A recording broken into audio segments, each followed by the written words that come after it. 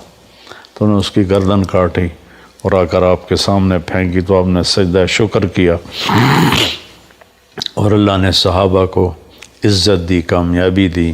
اور اس کو اللہ تعالیٰ نے قرآن میں یوں بیان کیا ہے کہ اذ تستغیثون ربکم فاستجاب لکم انی ممدکم بألف من الملائکۃ مردفین ما جعلہ اللہ الا بشرا ولتطمئن بہ قلوبکم والنصر الا من عند اللہ ان اللہ عزیز حکیم۔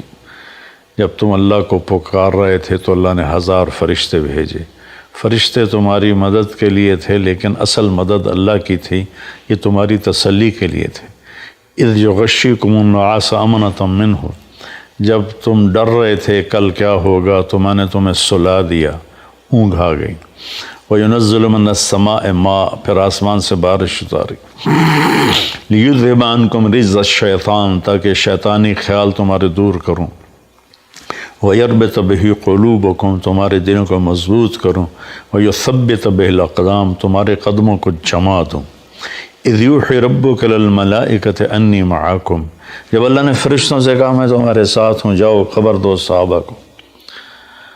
فَاضْرِبُوا فَوْقَ الْأَعْنَاقِ وَاضْرِبُوا مِنْهُمْ كُلَّ بَنَانٍ ذَلِكَ بِأَنَّهُمْ شَاقُّوا اللَّهَ وَرَسُولَهُ وَمَن يُشَاقِقِ اللَّهَ وَرَسُولَهُ فَإِنَّ اللَّهَ شَدِيدُ الْعِقَابِ۔ یہ آیت عجیب ہے، آج تک فرشتوں نے کبھی میدان جنگ میں تلوار نہیں اٹھائی، ان کو پتہ نہیں کرنا کیا ہے، تو اللہ ان کو کہہ رہا ہے کہ تم نے کیا کرنا ہے، گردن پہ تلوار مارنی ہے، سر اڑاؤ، یا پھر انگلیاں اڑا دینی ہے تاکہ وہ لڑنے کے قابل نہ رہے۔ یہ فرشتوں کو بتایا جا رہا ہے، اللہ ان کو بتا رہا ہے کہ ایسے کرنا ہے۔ ایک دفعہ جبریل نے پوچھا یا رسول اللہ آپ کے صحابوں میں سب سے افضل کون ہے؟ آپ نے فرمایا بدر والے۔ کہنے لگے فرشتوں میں بھی سب سے افضل وہ 1000 صحابہ فرشتے ہیں جنہوں نے بدر کے میدان میں اتر کر جنگ کی تھی۔ تو یہ جنگ بدر اسلام کا ایک بہت بڑا معرکہ ہے، اور اللہ تعالیٰ نے حق اور باطل کو واضح کر دیا۔ اللہ ہمیں بھی حق پہ چلنے کی توفیق نصیب فرمائے۔ السلام علیکم۔ یہ چند روزہ زندگی کے بعد ایک لمبی زندگی آ رہی ہے، جس میں جب ہم جائیں گے تو موت سے پاک ہو جائیں گے، بڑھاپے سے پاک ہو جائیں گے، اور بیماریوں سے پاک ہو جائیں گے، دکھ تکلیفوں سے پاک ہو جائیں گے۔ حضرت میں ہوگی آدم علیہ السلام کی، ساری اولاد کو بلائیں گے، پھر اس سے آگے ادریس، شیس، ادریس، نوح، سارے چلتے چلتے انبیاء، آخر میں ہمارے نبی کی دعوت ہوگی۔ اپنے نبی کی ضیافت کھانے کے بعد پھر اللہ کا پیغام آئے گا، ان ربکم یستزیرکم ویقرئکم السلام، تمہارا رب تمہیں سلام پیش کرتا ہے اور تمہیں ملنا چاہتا ہے، چلو اللہ کی بارگاہ میں۔ تو جنت میں ایک میدان ہے جس کا نام ہے مسجد، اس میں سب جمع ہو جائیں گے، ایمان والے مرد، ایمان والی عورتیں، اور اللہ تعالیٰ وہاں جو کھانا کھلائے گا وہ جنت سے بڑھیا جو لباس پہنائے گا، خوشبو لگائے گا، ساری باتیں بڑھیا بڑھیا بڑھیا، لیکن جو سب سے بڑھیا بات ہوگی کہ ایک دم اللہ کا عرش کھلے گا اور اللہ سامنے آپ ان آنکھوں سے دیکھو گے، اللہ کہے گا سلام قولا من رب الرحیم، میرے بندو تمہارا رب بھی تمہیں سلام پیش کرتا ہے۔ پھر اللہ پوچھے گا خوش ہو، خوش ہو، راضی ہو؟ ایک ایک عورت سے پوچھے گا، ایک ایک مرد سے پوچھے گا، خوش ہو، راضی ہو؟ کوئی تکلیف نہیں ہے اللہ، کوئی خواہش؟ کہیں گے یا اللہ ملتان میں تمہیں سجدے کیے دیکھا نہیں تھا، بن دیکھے تھے، ٹکریں تھیں، آج تمہیں دیکھ لیا ہے تو ہمارا جی چاہتا ہے کہ ہم آپ کو دیکھ کے سجدہ کریں، دیکھ کر، جیسے دنیا میں بن دیکھے کرتے تھے، آج آپ کو دیکھ کے سجدہ کریں، تو ہمیں اجازت دیجیے۔ اللہ تعالیٰ فرمائیں گے میرے بندو دنیا میں تم میرے بندے تھے، میں تمہارا رب تھا، تو تمہارے ذمے میری بندگی تھی، اب تم میرے مہمان خانے میں ہو، تم مہمان ہو، میں میزبان ہوں، مہمان کو کوئی کام نہیں دیا جاتا، جاؤ مزے کرو، کھاؤ پیو موج کرو۔ جنت سب سے چھوٹی جنت اس دنیا سے 10 گنا بڑی ہوگی، اور اس کا جنتی جہنم میں جلے گا، پہلے اپنے کبیرہ گناہوں کی سزا بھگتے گا، پھر وہ باہر نکلے گا، اور جب اس کے لیے جنت کا دروازہ کھلے گا تو سامنے ایک شخصیت ہوگی، اس کو دیکھ کے یوں سر جھکانے لگے گا، وہ کہے گا کیا کر رہے ہو؟ کہ تم فرشتے ہو، تمہیں آداب بجا لاتا ہوں، جیسے پیراں تے ہاتھ جی، گوڑیاں تے ہاتھ جی، ہماری تہذیب ہے، تو وہ ایسے گوڑیوں پہ ہاتھ لے جانے لگے گا، تو وہ کہے گا نہیں نہیں نہیں، میں آپ کا نوکر ہوں، میں آپ کا نوکر ہوں، اور میرے جیسے ہزاروں ہیں آپ کے۔ آگے چلے گا تو 70,000 نوکر اس کو گارڈ آف آنر پیش کریں گے، ایسے لائن میں کھڑے ہوں گے اور کہیں گے اما آن علی سیدنا ان نزورہ، ہمارے آقا آپ تو آئے ہی نہ، ہم تو انتظار کر کر کے سکڑنے پہ گئے۔ وہ کہے گا شکر کرو میں آ ہی گیا جے، میں بڑے لطر کھا دل، شکر کرو میں آ گیا۔ اور وہ سارے ڈھول بجاتے خوش ہوتے اس کو لے کر چلیں گے، اور ایک میدان میں اس کو بٹھائیں گے، تو وہ ادھر دیکھے گا تو جنت ہی جنت، ادھر دیکھے گا جنت ہی جنت، کہے گا یہ سب کچھ کس کا ہے؟ کہیں گے سارا کچھ آپ کا ہے۔ پھر وہ اس کے سامنے لائیں گے، ایک ہاتھ میں گلاس ہوگا، ایک ہاتھ میں ڈونگا ہوگا، ایک میں کھانا ہوگا، ایک میں مشروب ہوگا، ہر ڈونگے کا کھانا الگ، ہر گلاس کا مشروب الگ، اور یہ 70,000 1,40,000 1,40,000 ہو گئے ڈونگے اور گلاس ملا کر، یہ سارے کھا جائے گا، سارا پی جائے گا، اور اس کے نہ پیٹ پھٹے گا، نہ پھولے گا، نہ لذت ختم ہوگی، نہ تھکے گا، ہر نوالے کی لذت پہلے سے زیادہ ہو جائے گی۔ پھر وہ کہیں گے اچھا اب آپ اپنی بیگم صاحب سے مل لیں، وہ نوکر ایک دم غائب ہو جائیں گے، سامنے سے پردہ ہٹے گا، تو جنت کی لڑکی، جنت میں ایک نہر ہے، اس کا نام ہے بیدخ، بے یہ دال خا، وہ کورڈ ہے موتیوں سے، اس میں مشک، عنبر، زعفران، کافور بہتا ہے۔ جب اللہ کسی بھی حور کو پیدا کرنا چاہتا ہے تو وہ ایسی نہیں ہو، جنت کی حوریں ماں کے پیٹ سے نکلی، پھر رڑ دیاں پئیاں، دودھ پیاں پیندیاں، فیڈر پیاں پیندیاں، ایسا نہیں ہے۔ وہ اللہ تعالیٰ کہتا ہے کونی ہو جا، تو پوری جوان لڑکی نکل کے باہر کھڑی ہو جاتی، اور اس کو 100 جوڑے اللہ پہناتا ہے، اور اس کا 130 فٹ قد ہوتا ہے۔ تو مجھے میں نے کہا آدم علیہ السلام کا قد 130 فٹ تھا، اب یہ گھستے time of passage of time کے ساتھ ایک ذمہ دار نے مراسی کو گھوڑا دیا تھا، کھرکھرا کر مالش کر، وہ دی مراسی تے مالش کو کدی ہوا سنا ہی نہیں، وہ تھوڑی دیر کرتا رہا، جس ویلے مالک گھر گیا اور سو گیا، گھوڑا چور لے گئے، وہ دی اکھ کھلی، وہ لبے مارے گئے، وہ گیا گھر اور وہاں سے خرگوش پکڑ کے لایا اور اس کو رسہ باندھ کے مالش شروع کر دی۔ تھوڑی دیر میں ذمہ دار نکلا، کہنا وہ گھوڑا کدے ہے؟ کہ جی آئے کھلوتا ہے، کہ فٹے منہ تیرے گھوڑا ہے؟ یہ تو خرگوش ہے۔ نہیں سائیں گھوڑا ہے، گھس کے میں نے اتنی مالش کیتی ہے، ایسا ہی جوڑا بنے ہیں، خرگوش آ بنے ہیں۔ تو ہمیں بھی نا یہ کائنات نے اور ان فضاؤں نے ہواؤں نے ہمیں گھسایا ہے، ایسے گھسایا ہے، اور ہم اس قد پہ آ گئے ہیں۔ جنت کا اصلی قد 130 فٹ ہے، ان بچیوں کا بھی، آپ کا بھی، ہر جنتی مرد عورت کی ہائٹ 130 فٹ پر ہے۔ اور یہ بچیاں جو لباس پہنیں گی وہ 3 میل کے دائرے میں گھومے گا ایسے۔ تو یہ سوچتے ہوں کہ اٹھائیں گی کیسے، ساڑھے تو ویسے ہی کمر ٹوٹ جائے گی۔ 3 میل کے دائرے میں وہ لباس گھومے گا اس طرح، اتنا بڑا، اور 100 جوڑوں سے گھری ہوں گی۔ جنت کے لباس کا وزن کوئی نہیں۔ جیسے ہم خلا میں جائیں تو ہمارا وزن ختم ہو جاتا ہے، ہمارا وزن تو گریوٹی اور ہوا کی وجہ سے، جب ہم ہوا سے اوپر نکل جاتے ہیں تو ہم بے وزن ہو جاتے ہیں۔ تو جنت کے لباس کا اللہ نے وزن کھینچ لیا ہے، کوئی وزن نہیں، اور وہ سلانا نہیں پڑتا، خریدنا نہیں پڑتا، دھونا نہیں پڑتا، اس کو پریس نہیں کرنا پڑتا۔ جنت میں ایک درخت ہے جس کا نام ہے طوبہ، اس پر یوں کر کے لگے ہوئے ہیں پھول، ایسے پھول لگے ہوئے ہیں۔ جب آپ کا جی چاہے گا کہ میں کپڑے بدلوں تو آپ کا خالی ایک اشارہ ہوگا تو اس سے ایک لائٹ نکلے گی ایسے۔ اب یہ آپ نے 100 جوڑے پہنے ہوئے ہیں، ان کو اگر آپ اتارنے جائیں گے تو کتنا تھکیں گے، اور پھر اگلے 100 200 ہو گئے تو موٹے تو بچے ہی رہ گئے۔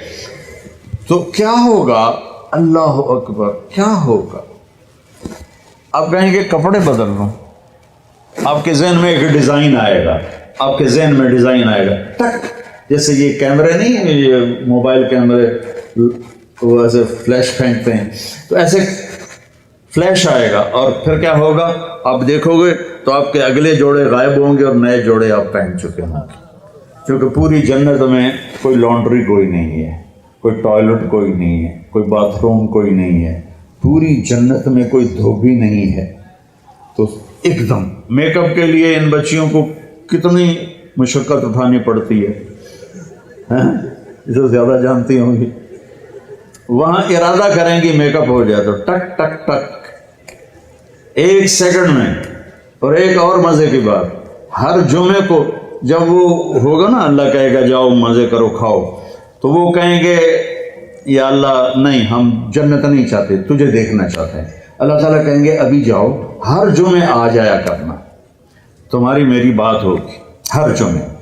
اللہ سے ملنے کے بعد ہر جمعے جب واپس آئے گا ہر جنتی، تو ایک بازار لگے گا مردوں کا، ایک عورتوں کا۔ اس بازار میں فوٹوز ہوں گی بڑی خوبصورت، ہر فوٹو کے نیچے لکھا ہوگا اگر آپ چاہیں تو میں آپ میں کنورٹ ہو سکتی ہوں۔ اور بیگم نے ایک تصویر دیکھی، اسے پسند آئی تو اگلے سیکنڈ میں اس کا چہرہ اس کے مطابق ہوگا۔ خامند کو تصویر پسند آئی تو اگلے سیکنڈ میں اس کا چہرہ ویسا ہوگا۔ اب یہ نئی شکل لے کے جا رہا ہے اور بیگم بھی نئی شکل لے کے آ رہی ہے، لیکن دروازے پہ لڑائی نہیں ہوگی، بی بی کون ہے کدو آ گئی ہیں تو تیری جنت ہی نہیں، تو کدو بڑا ہے بدماش ہے، جنت تیری ہے کوئی نہیں۔ وہ اسے پہچانے گی، وہ اسے پہچانے گا۔ اور اللہ تعالیٰ کی طرف سے ایک فرشتہ آئے گا، کہے گا اللہ کے بندے یہ پھل ہے اللہ نے آپ کو دیا ہے، ایسے بیٹھے میاں بیوی، وہ کہے گا ھذا الذی رزقنا من قبل، میں نے کھایا ہے یہ پھل، میں نے ابھی کھایا ہے۔ وہ کہیں گے اللہ کہہ رہا ہے اس کو بھی چکھ لو تھوڑا۔ جب وہ اس کو ایسے چیر کے کھولے گا، وہ خود ہی ایسے پھٹ جائے گا، تو اس میں سے جب ایک پھاڑی اٹھائے گا یا جو چیز بھی ہے اٹھا کے منہ میں ڈالے گا، تو اس کی جنت میں 10 کروڑ اگر درخت ہیں اور ان پر الگ الگ پھل ہیں اور ان کے الگ الگ خوشبو اور ذائقے ہیں، تو اس ایک نوالے میں اسے 10 کروڑ پھلوں کا ذائقہ اور خوشبو اور لذت اللہ تعالیٰ محسوس کروائے گا۔ پھر ایک اور اللہ نے طاقت رکھی ہے کہ آپ نے نوالا منہ میں ڈالا، اس کو تو اب روکنا ہی دنیا میں تو مشکل ہوتا ہے نا، بڑا زور لایا ڈاکٹر نے چبا کے کھاؤ چبا کے کھاؤ، تو وہ کون جیتا ہے تیری زلف کے سر ہونے تک، انہیں کہ کون انتظار کرے۔ وہاں آپ نے نوالا منہ میں ڈالا، آپ کو کھاتے کھاتے خیال آ گیا مچھلی کا، تو مچھلی اٹھانی نہیں پڑے گی، یہی نوالا مچھلی بن جائے گا۔ پھر آپ کو خیال آ گیا مرغے کا، تو یہ مرغا بن جائے گا۔ پھر آپ کو خیال آیا بکرے کا، تو یہ بکرے کا گوشت بن جائے گا۔ پھر آپ کو خیال آیا کیلے کا تو یہ کیلا بن جائے گا، امرود کا ہے تو امرود بن جائے گا، ملتان میں کوئی نسواری تھا اسے نسوار یاد آئی تو نسوار بھی بن جائے گا۔ جنت کے پرندے اڑتے ہوئے آئیں گے اور آ کے بیٹھ جائیں گے، جی آپ مجھے کھائیں، وہ کہے گا مجھے کھائیں، وہ کہے گا مجھے کھائیں۔ ادھر مری مری مرغیاں کھا کے ہمارے جوانوں کی جوانیاں ہی مر گئی ہیں، وہ چلیے ایسے کر کے پڑی ہوتی، وہ دیسی مرغی ہوتی تھی، پکڑنے میں بھی زور لگتا تھا اور کھانے میں بھی۔ تو وہ کہیں گے مجھے، ایک پرندہ کہے گا میں نے جنت الفردوس کا گھاس کھایا ہے اور اس کا پانی پیا ہے تو آپ مجھے کھائیں، کہ ہاں تو ٹھیک۔ تو وہ کیسے اس کو کھائے گا؟